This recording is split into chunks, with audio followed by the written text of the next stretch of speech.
ya, yang tadi kornifikasinya. Nih.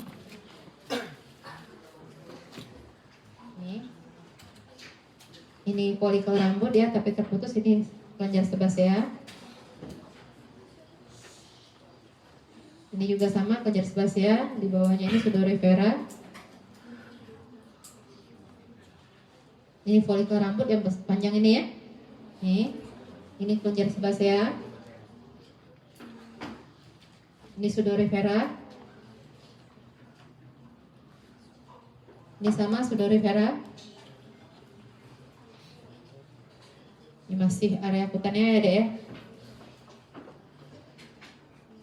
Nih masih banyak folikel rambut ya. Nih. Di sini ya. Nah ketemu otot. Nah ini sudah mulai masuk ke area rubra ya. Ini adalah musculus orbicularis oris. Ya, otot ya, musculus orbicularis oris. Ya, otot pada bagian bibir. Nah, ini dia daerahnya sudah mulai lepas nanti squamosanya, keratinisasinya lepas. Jadi tidak berkeratinisasi lagi. Epitel squamous complex non keratinisasi. Ya. Nah, ini masih otot ya tadi ya. Nah, di bawahnya ini adalah area bagian dalam ya, area labialis. Nih, ini kan ini banyak pembuluh darah juga di sini, nih.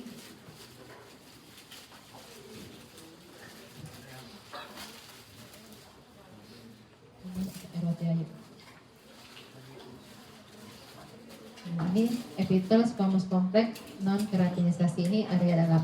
Nah, ini preparat yang baru ya. Nah, kalau preparat lama sama sih sebenarnya, Dek. Ya. Tapi folikel rambutnya tidak terlalu jelas di sini ya. Dia kan berbentuk seperti U ya penampangnya ya. Jadi kalian nanti cari susuri mulai dari sini dulu. Nih, nah ini yang ada folikel rambut berarti area kutanea ya nih ya, kecil ini ya, ifrit ya. Nah ini adalah keratinisasinya. Ini adalah kelenjar sudorifera. Nah sama ya, nih terus ini folikel rambut ya. Ini sebumnya ya, ini kelenjar sudorifera. Folikel rambutnya seperti itu bentukannya. Terus ini, nah ini ketemu otot ya. Ini berarti sudah area tengah ya, area rubra. Nih ya sampai sini ya. Nah ya, ini area rubra. Ini kan pembuluh darah nih yang merah-merah nih. Nih ya. Nah ini area bagian dalam. Ini area labialis di sini. Harusnya ada kelenjar juga di sini ya, tapi kita nggak ketemu di sini di preparat ini. Kelenjar labialis. Oke. Itu MTD 1 ya. Papilla circumvallata. Preparat MTD 2. Yang besar ya.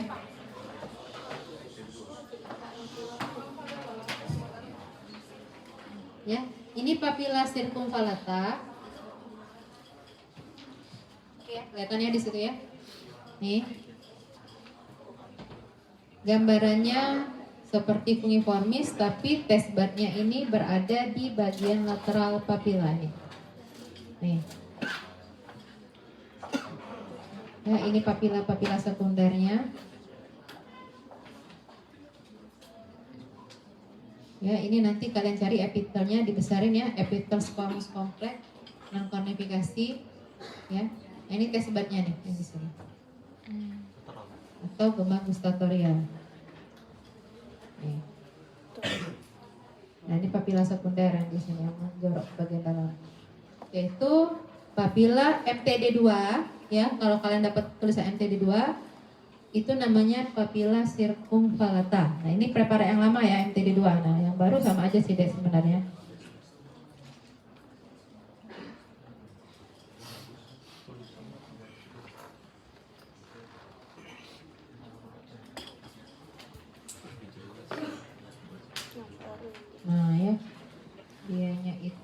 lebih besar.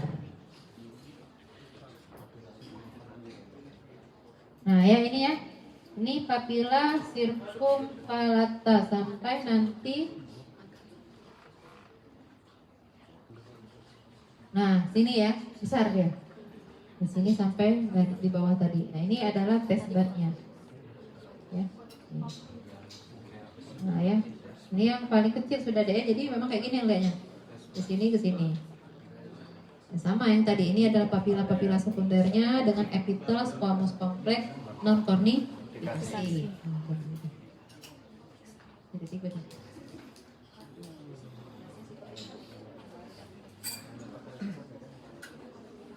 Preparat yang ketiga, papila filiformis dan fungiformis. Yang saya bilang kemarin letaknya di bagian anterior. Jadi anterior dorsalida. Jadi nanti memang bersisian ya deh, bersebelahan. Di kanan dan di kiri itu ada ketemu. Sepanjang ini adalah papila filiformis dan papila fungiformis. Ya. Jadi kalau yang ada test badnya itu berarti papila fungiformis ya. Nah kayak gini ya. Ini ada test badnya ya. Nah ini juga walaupun nggak ada, ini ada fungiformis, bentuknya seperti jamur ya.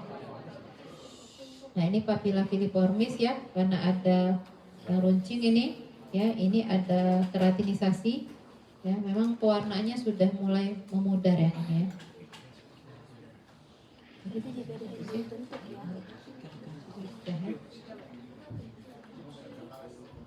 Ada. Ini ketiga bukan? Iya, yang ketiga. Ini yang ketiga ada yang runcing. Ada yang Papila filiformis sama fungiformis.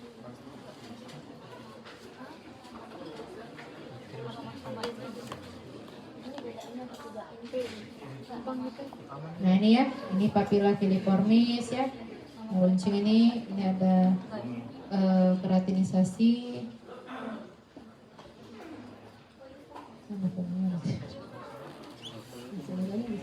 Nah, ini fungiformis ya. Nih. Ya, ini test badnya di bagian atas nih. Ya. Nah, nih. Itu kan yang ada yang kayak Nah, ini fili ya.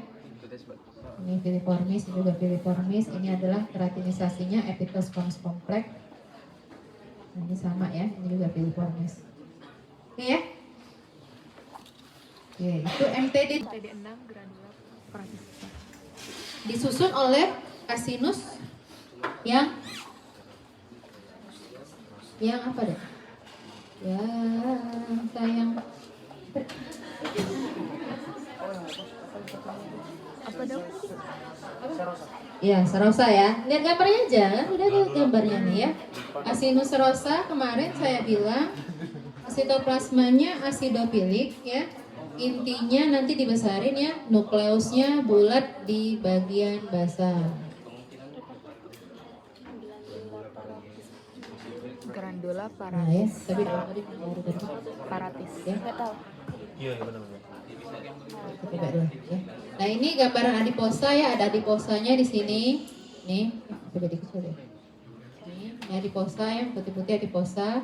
Nanti kalian identifikasikan duktusnya ya.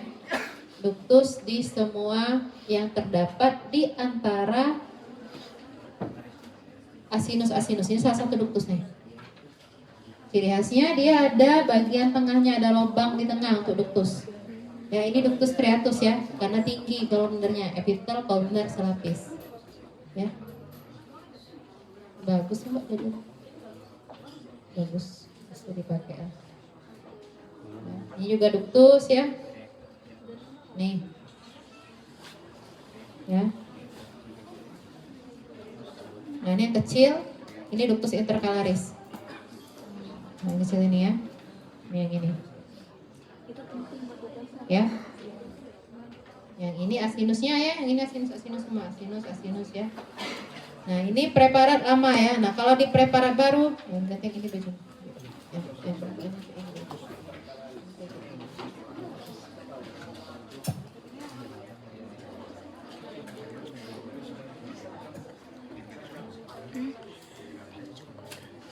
Ini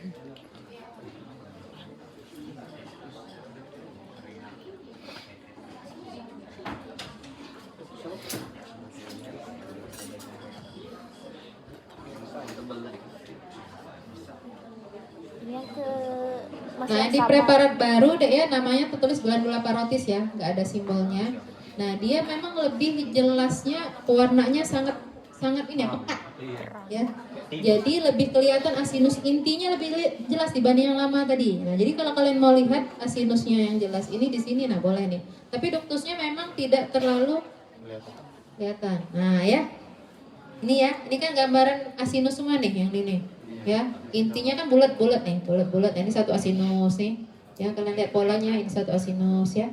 Ini juga satu asinus. Ini inti-intinya ya. Nah, lebih jelas di preparat baru untuk melihat asinus. Kalau tadi kan preparatnya tadi kelihatan sebenarnya asinus, tapi intinya yang tampak pewarnaannya jelas ya, itu kelihatan di preparat yang baru namanya glandula parotis. Kalau di preparat lama simbolnya MTD 6 ya. Ini MTD 6. MTD. Oke, lanjut ke Preparat submandibular. lama. Kalau yang preparat Apa kalau yang bisa dilihat di glandula submandibularis mukosa. selain mukosa? Ada berapa asinus tipenya di glandula submandibularis? Kalau parotis tadi kan hanya serosa ya. Nah, kalau di submandibularis serosa dan mukosa. Tapi yang paling banyak ya, kalau dari gambar kelihatan ya. Ya, ini kan masih banyak yang serosanya nih, yang ungu-ungu nih serosa semua nih, Dek. Nah, ini ya. Nah, yang ini yang putih ya, itu asinus mukosa. Kita besarin ya, biar kelihatan. Saya ngeliat yang kecil dulu nih, biar kalian tahu nih. Nah, jadi kalau kelihatan kasat mata ya, kasat mata. Nah, ini aja kasat mata. Nah, yang ini ya, kalian lihat sekali lewat pena. Set. Kelihatan ya, asinus mukosanya sedikit. Yang banyak asinus rosa. Jadi ini adalah kelenjar submandibularis ya. Nanti baru kita identifikasikan, oh gimana sih dok struktur histologinya. Kita lihat di sini. Nah, ini gambaran sama ya. Ini adalah asinus serosanya ya, ini intinya ya, sitoplasmanya acidofilik. Nah, ini ada ductus-ductusnya. Yang tinggi ini ada ductus striatus ya. Nah, ini adalah apa? Ini adalah asinus mukosa yang putih-putih ini. Nah, ini jadi kalau kalian ketemu gambar kelenjar yang seperti ini, itu artinya kelenjar itu menghasilkan mukosa, ya. Nah, intinya berada di bagian tepi menggepeng. Kemudian ada lagi yang harus kalian identifikasikan apa? Cari demiluna serosa. Mana demiluna serosa? Ini contohnya ya. Nih. Jadi ada bagian kecil serosa yang menempel di mukosa. Oke ya, untuk duktusnya dicari ya. Nanti duktus yang kecil, yang paling kecil tuh duktus intercalaris ya, cuboid ya. Kemudian yang paling besar ada duktus interlobularis. Nah, duktus interlobularis ini coba saya lihat dulu ya. Mana ya?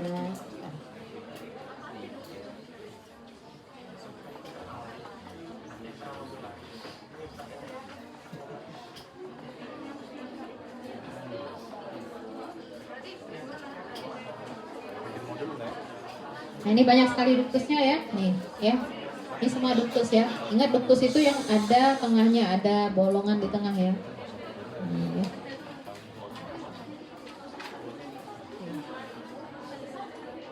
Nanti ada yang panjang besar ya. Nah, itu nanti lihat di parotis tadi deh, ketemu deh. Nanti tertanya aja ya kalau ketemu kalian.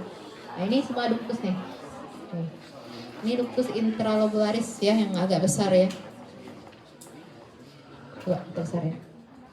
Nah, ini agak besar ya. Nggak ada luritnya, nggak ada striatanya. Ini interlobularis. Ya, lebih besar dari ductus striatus. Oke, ini adalah asinus mukosa yang paling banyak. Jadi itu adalah kelenjar sublingualis ya. Dibesarin lagi biar lebih kelihatan asinus mukosanya. Nih. Nah, ya ini banyak asinus mukosa nih, hampir mendominasi ya asinus mucosa semuanya. Ya, ini asinus mucosa ini ductus ya. Ya, ini asinus mucosa. Sama dicari kalau ada ketemu demiluna serosanya ya di antara asinus mucosa boleh nanti. Ya. Nah, ini asinus serosa ya yang kecil ya. Nih, sedikit ya deh memang ya. Untuk mencari serosanya lebih sedikit. Nah, ini ductusnya. Ini karena dia sudah berlapis berarti ductus interlobularis ya. Sudah 2 tingkat ya dek ya. Kalau sudah 2 tingkat berarti interlobularis ya. Ini kan 2 tingkat nih. Ada 2 inti ya. Ini berarti interlobularis. Oke. Ini kelenjar sublingualis. Sudah berapa itu? 5 ya. 6 ya. Parat sopalatum dan hadpalatum. Nah, sopalatum ini sebenarnya ciri khasnya itu adalah cuma kelenjar ya deh ya. Ini adalah kelenjarnya. Kelenjar dari palatum, namanya kelenjar palatina, glandula palatina ya. Bersifat mukus ya. Kemudian banyak sekali kelenjar ya. Di bagian sopalatum ini kan hanya kelenjar saja. Dan epitelnya adalah epitel squamous kompleks non kornifikasi ya, tidak ada kornifikasi di sini ya. Ini masih squamous semua ya. Nah, itu aja sih di sopalatum. Nah, ini kelenjar-kelenjarnya digambar nanti bentukan kelenjarnya. Ini adalah serat-serat jaringan ikat ya di sekitar kelenjar tersebut ya. Ini adalah ototnya nih di sela-sela serat tadi ya. Oke. Kemudian hadpalatum. Nah, harusnya sih memang ada tulang ya, tapi di prepar ini nggak ketemu tulangnya ya. Jadi ini bukan sih. Ini bukan. Apa itu? Ini beda ya dari tadi. Bukan epitel. Nah, kayak gini aja cuman hadpalatum ya. Kaburnya. Nah, hadpalatum ini sama sih, gambaran kelenjar, strukturnya sama seperti kelenjar pada sopalatum. Epitelnya ada keratinisasi, ini yang keratinisasinya ya, yang agak sedikit terlepas ya di bagian atas daripada epitel tersebut. Ya, epitel squamous kompleks berkeratinisasi. Ini adalah jaringan ikat ya, ini ada darahnya ya, bercak darah. Kemudian ini adalah kelenjar palatinanya yang bersifat mukus ya. Strukturnya mukus ini dek ya. Kalian sudah belajar mukus itu seperti apa tadi. Intinya berada di bagian tepi dan menggepeng nih. Nah, ini kalau dibuka ya, kalau dibesarin. Nah, ini adalah kelenjar palatina. Harusnya sih ada adiposa ya, ada fatty area. Bisa nggak bedain sama itu? Enggak ada deh, nggak ketemu saya dari tadi nyarinya. Jadi perbedaan dengan sopalatum pada epitelnya saja ya. Seratnya juga pada hadpalatum dia lebih tebal ya, jaringan ikatnya lebih tebal dan padat dibandingkan pada sopalatum tadi. Itu saja sih.